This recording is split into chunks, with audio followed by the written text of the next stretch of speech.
నమస్తే కిరణ్ టీవీ ప్రేక్షకులకి స్వాగతం. ప్రస్తుతం మనతో పాటు ఉన్నారు డాక్టర్ గుండెపూడి శివసుధీర్ శర్మ గురుగారు. నమస్కారం గురుగారు. శ్రీమాత్రే నమః, శ్రీ గురుభ్యో నమః. గురుగారు, యూజువల్గా అప్పులు అనేవి ఈ మధ్య కాలంలో ప్రతి ఒక్కళ్ళకి ఉంటూ ఉన్నాయి. అవసరాలను బట్టి అప్పు చేయకైతే తప్పదు. సో చాలా మంది అనుకోకుండా ఈ యాప్స్ ద్వారానో లేకపోతే ఏదో ఒక విధంగా ట్రాక్లు పడిపోయి అప్పులు ఎక్కువగా చేస్తూ వస్తున్నారు. అంటే హస్బెండ్స్ ఎంత చెప్పినా కానీ వినకుండా అప్పులు ఎక్కువ చేస్తూ చేసినవే చేస్తూ ఇంకా అలానే పరస్త్రీ వ్యామోహంలో పడిపోయి ఇబ్బందులు పెడుతూ ఉంటారు కదా. అలాంటి వాళ్ళని సెట్ చేయడానికి ఏమన్నా రెమెడీ ఉందంటారు? తప్పనిసరిగా అమ్మ, మనం అంతకుముందు కూడా ఈ రుణ బాధలు ఇట్లాంటి వాటి గురించి చెప్పుకున్నాం. రుణ బాధ వేరు, మోసపూరితమైనటువంటి రుణం వేరు. ఇప్పుడు మనం 1,00,000 రూపాయలు కొన్ని యాప్స్ ద్వారా మీరు చెప్పినట్టుగానే 1,00,000 రూపాయలు తీసుకుంటారు. కానీ వీళ్ళు చెల్లించాల్సిన మొత్తానికి వచ్చేసరికి రెట్టింపు కంటే కూడా ఇంకా ఎక్కువగానే ఉంటుంది. నిజంగానే ₹1 వడ్డీనో ₹2 వడ్డీలకు తీసుకొని అవసరాలు తీర్చుకుంటూ వాళ్ళ అప్పులు తీర్చుకోవడం అనేది వేరు. ఆ సమయం వచ్చేసరికి ఏమవుతుందంటే మీరు చెప్పినట్టుగా దుర్వ్యసనాలకి కావలసినటువంటి సొమ్ము, కష్టపడ్డ సొమ్ముని ఎక్కువగా ఖర్చు పెట్టరు ఎవరు కూడా. చూడండి, ఇప్పుడు బాగా కష్టపడేటువంటి వాడికి కష్టం విలువ తెలుసు కాబట్టి కష్టం ద్వారా వచ్చినటువంటి సొమ్ముని మాత్రం ఎక్కడ అనవసరమైనటువంటి ఖర్చులు పెట్టరు. అలాగే ఎవరన్నా పెడుతున్నా కూడా వాళ్ళకి జాగ్రత్తలు చెప్తూ ఉంటారు. ఇంకా రే జాగ్రత్త దాచిపెట్టుకో, డబ్బులు అవసరం అవుతాయని. కానీ అనవసరంగా ఈ యాప్స్ ద్వారా టెంప్ట్ చేస్తూ ఉంటారు వాళ్ళు కూడా. వీళ్ళు వెంటనే ఏదో ఒకసారి టెస్ట్ చేద్దామని చూస్తారు. అది చివరికి అలవాటుగా మారిపోతుంది.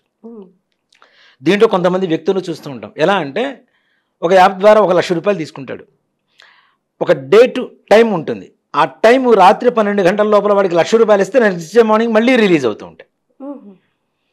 మళ్ళీ అంటే ఈ ₹1,00,000 రూపాయలు వాడుకున్నాడు, వీడి దగ్గర లేవు, ఎక్కడ అప్పు తీసుకొచ్చుకొని ఆ అప్పు తీరుస్తాడు. ఆ రాత్రికి తీర్చకపోతే విపరీతమైనటువంటి వడ్డీలు పడుతూ ఉంటాయి.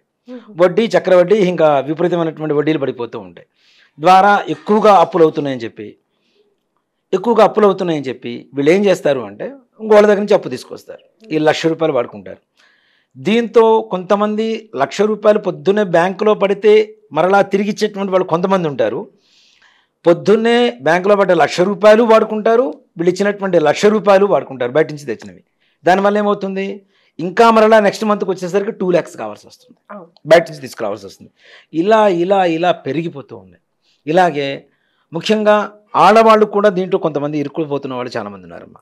ఇంట్లో ఉండి ఏదో టైంపాస్గా చూస్తూ ఒక్కసారిగా దానికి టెంప్ట్ అయిపోయి ఓ చీర కొనుక్కుందామనో, ఒక నగ కొనుక్కుందామనో, ఇంట్లో భర్తను ఏదో సర్ప్రైజ్ చేద్దాం, కొనుక్కొచ్చి ఏదో మనం ఏదో కష్టపడి సంపాదించినట్టుగా ఇది చేద్దాం, సర్ప్రైజ్ చేద్దామని చెప్పి అలాంటివి యాప్స్ ద్వారా డబ్బులు తీసుకుంటూ ఇబ్బందులు పడుతూ బయటికి చెప్పలేక లోపల మింగలేక.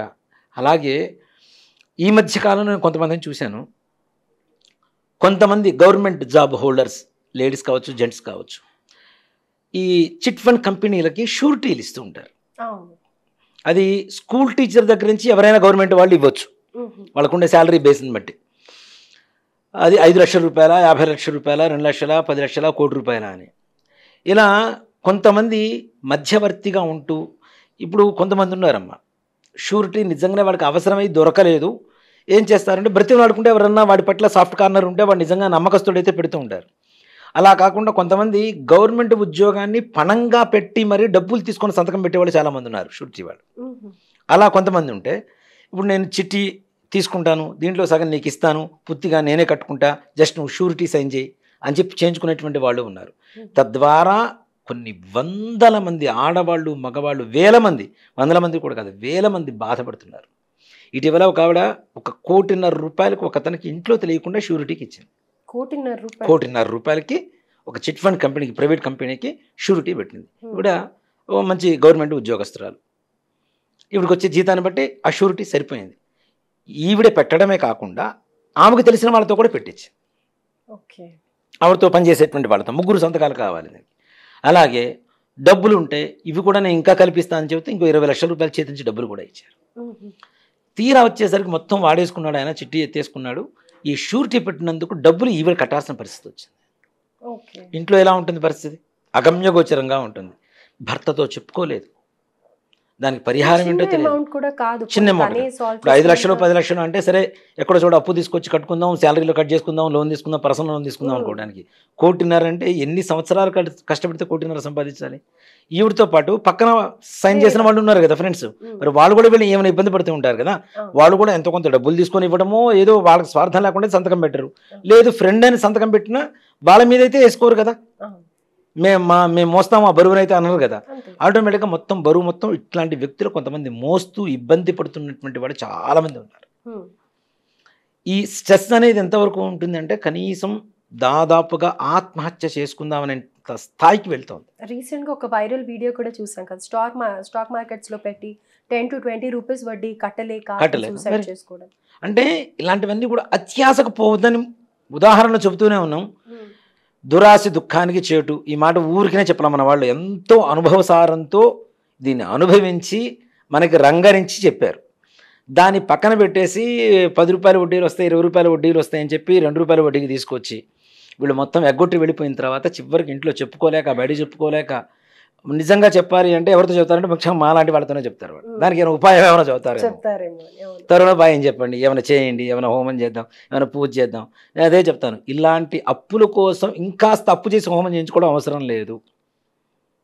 మీ సొంతగా మీరు నిజంగా అప్పు తీరాలి. ఇక్కడ ముఖ్యంగా ఇంకోటి కూడా ఏంటేనమ్మా, ఇప్పుడున్న మానవాళి ఇట్లాంటి అప్పులు ఇవ్వడం తీసుకోవడం చేసేటువంటి వాళ్ళు కూడా వాళ్ళు సొంతగా జపం చేసుకోవడమో, దైవారాధన సొంతగా మనస్ఫూర్తిగా చేసుకుంటే అప్పులు తీరుతాయనేటువంటి ఒక నమ్మకంతోనూ చేయడం అనేది చాలా వరకు తగ్గింది.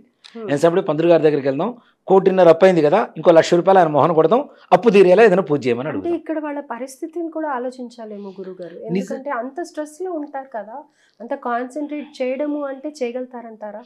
నిజంగా ఓ మాట చెప్పాలంటేనమ్మా, ఎంత కష్టాన్నైనా అనుభవిస్తూ పూర్వంలో మన వాళ్ళు కుటుంబాలను లాక్కుంటూ వచ్చారు. అప్పులు చేయకుండానే లాక్కొచ్చారు. చేసిన ఇద్దరు భార్యాభర్త ఒక చోట కూర్చొని అరే దీనికి ఇంత ఖర్చు అవుతుంది, ఇంత ఖర్చు అవుతుంది, మన దగ్గర ఇంత ఉంది, బయట నుంచి తెచ్చుకుందాం అనేటువంటి ఒక ప్లానింగ్ ప్రకారం ఉండేది, ఒక ధర్మాచరణ ఉండేది. ఇప్పుడు తెలియకుండా చేసింది, నిజమే ఆ స్ట్రెస్ అనుభవిస్తుంది. ఇప్పుడు నా ఇంట్లో నా పని నేను చేసుకునేదానికి ఇంకో వాళ్ళని పని వాళ్ళని పెట్టి చేయించడానికి ఎంత తేడా ఉంటుంది? ఇప్పుడు నా పని నేను చేసుకోవడానికి శ్రద్ధపూర్వకంగా చేసుకుంటా, అవునా? బయట వాళ్ళని చేయమంటే డబ్బు చేస్తారు, పురోహితులు చేస్తారు, కాదని చెప్పను, కానీ ఎంతవరకు దానికి కూడా మేము కూర్చోలేము, ఆ పూజకు కూడా కూర్చోలేము అన్నప్పుడు ఎంతవరకు అది సర్వసాధారణంగా ముందు దాని ఫలితం వస్తుంది చెప్పడం మనకి. ముఖ్యంగా అదే అందుకని మనం అంతమంది కూడా చెప్పుకున్నాం, భక్తి శ్రద్ధ ఏదైతే ఉందో అలాంటివి ఉంటే ఇలాంటి దరిద్రమైనటువంటి ఆలోచనలు రావు, ఇలాంటి దరిద్రమైనటువంటి పనులు చేయం, వాటి జోలికి వెళ్ళడం. భగవంతుడు సదా మనల్ని రక్షిస్తూ ఉంటాడు. లేదు పొరపాటున మన కర్మగాలి గ్రహస్థితి బాగలేక చేశాము, అప్పుడైనా మేల్కొని తప్పనిసరిగా భగవంతుడికి నిజంగా అంటే నేను చెప్పేది ఏంటంటే 1.5 కోటి అప్పు చేసినప్పుడు అది తీరడానికి కావాల్సినటువంటి మార్గం కూడా ఆలోచించాలి. అది ఆలోచించకుండా కేవలం భగవంతుడి మీదనే భారం వేసేసి నేను ఎగ్జామ్ హాల్కి వెళ్ళి ఎగ్జామ్ రాసి వస్తాను, నేనేం చదవకపోయినా అంటే ఎలా ఉంటుందో, 1,00,000 రూపాయలు పురోహితుడికి ఇచ్చి హోమం చేయమంటే కూడా అలానే ఉంటుంది. అంతే కదా, తప్పనిసరిగా చేస్తారు. కానీ దానికి తగ్గ ఫలితం ఉండాలంటే మనం కూడా దాంట్లో ఆ కార్యక్రమంలో ఒక భాగమై మనం కూడా మనస్ఫూర్తిగా భగవంతుడికి ఎప్పుడైతే ఆరాధన చేస్తున్నామో అప్పుడు మాత్రం తప్పనిసరిగా మనకు ఉండేటువంటి ఈ సమస్యలన్నీ కూడా తొలగిపోతాయి. ఇలాంటి వాళ్ళందరికీ ముఖ్యంగా ఈ ప్రాబ్లమ్స్ తీరిపోవాలి, ఏం చేస్తే బాగుంటుంది అంటే అంతకుముందు కూడా మనం చెప్పుకున్నాం, కుజగ్రహ అనుగ్రహం అనేది తప్పనిసరిగా కావాలి. ఈ రుణ బాధలు తొలగిపోవాలన్నా, ఇచ్చిన డబ్బులు వెనక్కి రావాలన్నా, ఇలాంటి షూరిటీ బాధలు ఉండేటువంటి పరిస్థితుల్లో అసలు వాళ్ళు తీసుకున్న వాళ్ళకి కట్టాలన్నా, ఇట్లాంటి వాటి అన్నిటికీ కూడా కేవలం కుజుడు మాత్రమే. అలాగే నిజంగా ఇందాక మీరు చెప్పినట్టు షేర్ మార్కెట్ ఏదైతే ఉందో ఇంట్లో వాళ్ళకి తెలియకుండా బయట నుంచి తీసుకొచ్చి 10 రూపాయల వడ్డీకి ఇక్కడ ఏదో అధిక లాభం వచ్చేస్తుంది, డబుల్ ప్రాఫిట్స్ వస్తాయి, అలా చాలామంది ఇరుక్కొని అట్లాంటి వాళ్ళని కూడా చూస్తున్నాను. ఒక అమ్మాయి ఉంది, నన్ను అన్నయ్య అని పిలుస్తుంటుంది. ఆ అమ్మాయి ఏదో చెప్తుంది, అన్నయ్య నువ్వు చెప్పినప్పుడు నేను వినలేదన్నయ్య, సగమే వచ్చినాయి అన్నయ్య, మిగిలిన రాలేదన్నయ్య. నన్ను కూడా అడిగింది, నా అన్నయ్య నువ్వు కూడా పెట్టు అంది. అమ్మ నాకు నీకు దండం పెడతానమ్మా, అట్లాంటి వాడి జోలికి నా జాతకం ప్రకారం అసలు పనికిరావు, నాకు కుజగ్రహ పరిస్థితి కూడా బాగాలేదు, నాకు వేరే ఖర్చులు ఉన్నాయి, నేను పెట్టలేనమ్మా అని చెప్పి దండం పెట్టేశాను. కానీ ఇవాళ రోజున అమ్మాయి వచ్చి అన్నయ్య నాకు డబ్బులు రాలేదన్నయ్య అని చెప్తే భగవంతుడు నా ఎందుకు కొంతవరకు ఉన్నాడని చెప్పు అనుకుంటా. అదే నేను కూడా టెంప్ట్ అయిపోయి 1,00,000 రూపాయలు పెడితే 2 లక్షలు వస్తాయి కదా, 6 నెలలు 2 నెలలు అని చెప్పి పెట్టేస్తే ఏమైపోయేది పరిస్థితి? ఆమెతో పాటు నేను కూడా ఇంకోళ్ళ దగ్గరికి పోవాల్సి వచ్చేది. అంతే కదా. సో కాబట్టి ఇలాంటి పరిస్థితులు వీటన్నిటి కూడా కేవలం కుజుడే కారకుడవుతున్నాడు. ఇక్కడ చూడండి, ఇలా ఆశ ఉన్న వాళ్ళకి మోసం చేసేవాళ్ళు మాత్రమే పరిచయం అవుతారు 100%. ఈ ఆశాభావ స్థితి కలుగ చేసేదే శుక్రకుజులు. ఇలా మోసం చేసేటువంటి లక్షణాలు ఇచ్చేటువంటి వాడే శుక్రకుజులు. ఆ 2 లక్షణాలు కలిగిన చోట 2 ఎద్దులు తూడాయా చేని బీడాయా అని మొత్తం ఇదైపోతుంది. ఓకే, చాలా ఇంట్రెస్టింగ్ టాపిక్స్ చెప్తున్నారు గురువు. నిజం, అంతే కదా. ఇట్లానే వీళ్ళే తోడవుతుంటారు. అంటే ఎప్పుడైతే అన్యాయంగా ఎక్కువ డబ్బు సంపాదించుకోవాలి ఈజీ మెథడ్లోనికి ఆలోచించేటువంటి వాళ్ళకి మోసం చేసే వాళ్ళే దగ్గర అవుతూ ఉంటారు ఆటోమేటిక్గా. కాబట్టి ఆటోమేటిక్గా వీళ్ళు నష్టపోతుంటారు. తీసుకున్న వాడికి ఏం నష్టం, వాడు ఎంజాయ్ చేస్తాడు డబ్బు తీసుకుని, ఇక్కడ నుంచి వెళ్ళిపోవచ్చు కూడా. అలా వెళ్ళిపోయిన వాళ్ళు కూడా చాలా మంది ఉన్నారు. మధ్యలో ఉండి పాపం అయ్యో పాపం మన దగ్గర పనిచేస్తున్న వాళ్ళు అని చెప్పి వడ్డీలకు ఇప్పించి బాధపడ్డ వాళ్ళని కూడా ఇటీవల కాలంలో గత వారం రోజుల్లో కూడా నేను కొంతమంది వ్యక్తులు చూశాను.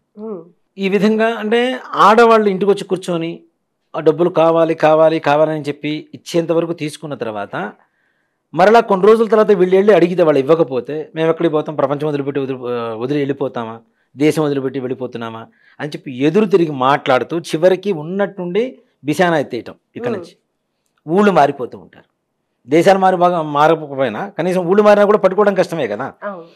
ఇలాంటి పరిస్థితుల్లో ఇబ్బంది పడేటువంటి వాళ్ళకు కూడా కుజుడే కేవలం కారణం అని చెప్పి చెబుతాం. ఎప్పుడైతే కుజ మహర్దశ కానీ ఈ గోచారవశాత్తు కుజగ్రహ స్థితి బాగుండకపోవడం కానీ, అలాగే కుజుడు జాతకంలో ఎక్కడైతే నీచ స్థానంలో పడ్డాడో ఈ విధమైనటువంటి సమస్యలు ఎక్కువగా వస్తూ ఉంటాయి. మరి ఇలాంటి వాటికి ఏం చేస్తే బాగుంటుంది? మనకి డబ్బులు తొందరగా తిరిగి రావాలి, అప్పులు తీరాలి అనుకున్న వాళ్ళకి ముఖ్యంగా కుజగ్రహ అనుగ్రహం కలగాలి అంటే ప్రతి మంగళవారం ఉదయం 6 గంటల నుంచి 7 గంటల వరకు కుజహోరం ఉంటుంది. మంగళవారం కాబట్టి కుజహోరా సమయం నడుస్తూ ఉంటుంది. ఆ సమయం కంటే ముందుగా లేచి స్నానం చేసి నవగ్రహాలు ఏవైతే ఉంటాయో వాటిల్లో దక్షిణముఖంగా కుజుడు ఉంటాడు. ఈ కుజగ్రహానికి ఎర్రటి వస్త్రం ఒకటి కప్పి, కందులు ఉంటాయి కదా, కంది పప్పు కాకుండా కందులు నానబెట్టి బాగా వాటిల్లో కూడా ఒక దారానికి పసుపు పూసి ఈ కందుల్ని ఒక మాలగా 27 కానీ 54 కానీ 108 కానీ ఒక మాలగా గుచ్చి కుజగ్రహానికి వేసి అక్కడ ఉండేటువంటి పురోహితుల వారితో అర్చకుల వారితో కుజగ్రహ అష్టోత్తరం చేయించమని చెప్పండి ప్రతి మంగళవారం. అలా 7 మంగళవారాలు అయ్యేసరికి తప్పనిసరిగా ఎంతో కొంత మార్గం దొరుకుతుంది వీళ్ళకి. ఒకసారి కోట్ల రూపాయలు వచ్చి అప్పులు తీరిపోతాయని చెప్పను, వాడు వచ్చి కూర్చొని ఇదిగోమ్మా నీ డబ్బు నువ్వు తీసుకొని చెప్పి చెప్తాడని చెప్పను. కానీ నిదానంగా డబ్బులు రావడం ప్రారంభం అవుతుంది. అలా మార్గం కనబడుతుంది. అలా ప్రారంభమైనప్పుడు అప్పుడు గట్టిగా ఇంకా పట్టుకోవాలి కుజుడిని.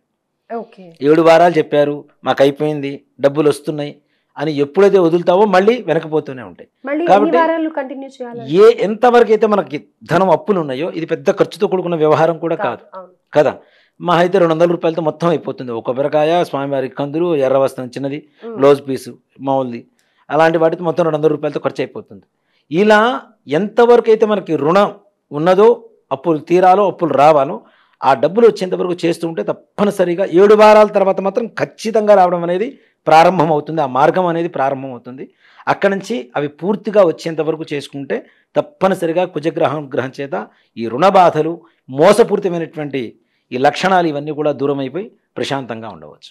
అయితే ఇక్కడ 7 వారాలు మటుకు కౌంట్ చేసుకొని దాని తర్వాత సొల్యూషన్ దొరుకుతుంది అని అనుకున్నప్పుడు కౌంట్ చేసుకోకర్లే, ఎక్కడ స్టాప్ చేయాలనుకుంటే అక్కడ స్టాప్ చేయాలి. మనకు మొత్తం అప్పులు తీరిపోయినాయి, లేదంటే రావాల్సిన మొత్తం వచ్చేసినాయి, మనం రుణ విముక్తులు అయిపోయాం, ప్రశాంతంగా ఉన్నాం అనుకున్నప్పుడు నిజంగా ఓ మాట చెప్పాలి అంటే అంతకుముందు కూడా మనం చెప్పుకున్నాం, వ్యసనం అనేది వ్యసనాలలో అత్యంత ప్రమాదకరమైనటువంటి వ్యసనం భక్తి. కొంతమంది లిక్కర్ తాగుతుంటారు, కొంతమంది స్త్రీ వ్యామోహం ఉంటుంది, కొంతమందికి ధనపరమైనటువంటి అప్పులు చేయటం, ఇక రకరకాల వ్యామోహాలు ఉంటాయి. అసలు అన్నిటికంటే విపరీతమైనటువంటి పీక్స్లో ఉండేటువంటి వ్యామోహం, ఒక పిచ్చి ఏదైనా ఉందంటే భక్తి అనే చెబుతాం. మనం ఆఫ్ కెమెరా మాట్లాడుకున్నాం ఈ విషయం. పెద్ద వ్యసనం భక్తి. ఈ భక్తి అనేది మనం ఒకసారి దేవుడికి చేయడం అలవాటు చేసుకుంటే దాన్ని ఆపడం ఎవరి తరం కూడా కాదు, మనం కూడా ఆపలేం.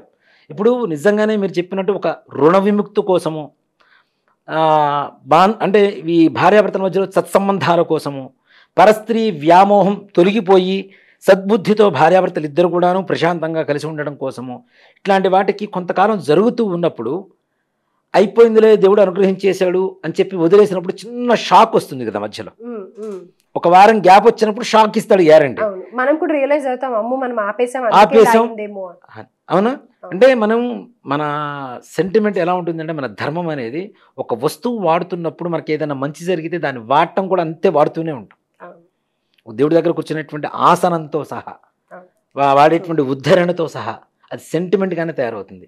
అలానే పెద్ద వ్యసనం భక్తి కాబట్టి ఒకసారి ప్రారంభించారు అంటే ఇంట్లో కుటుంబంలో ఉండేటువంటి చికాకులు వెళ్ళిపోతాయి. కుజుడికి చేయడం వల్ల అనారోగ్య పరిస్థితి నుంచి ఆరోగ్య పరిస్థితి చక్కగా ఉంటుంది.